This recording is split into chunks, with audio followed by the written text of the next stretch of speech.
یہ بالکل حالیہ بارشوں اور سیلابی صورتحال کے بعد جہاں مختلف انسان شدید متاثر ہوئے ہیں، وہیں جانوروں کی بھی ایک بڑی تعداد ان بارشوں کی وجہ سے شدید پریشانی کے عالم میں مبتلا ہے۔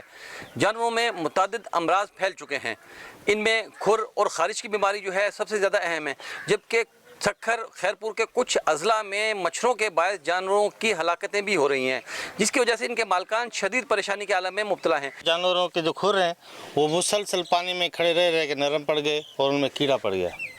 نہ ڈاکٹر ہے، نہ کوئی آ رہا ہے، نہ کوئی عملہ آ رہا ہے، نہ کوئی پوچھ رہے ہیں۔ اور مچھر ہے، مچھروں کو جیسے پہلے جلدی کی بیماری چل رہی تھی، لپی کی بیماری چل رہی تھی گائے میں، تو ابھی وہ مزید بڑھ گئی ہے۔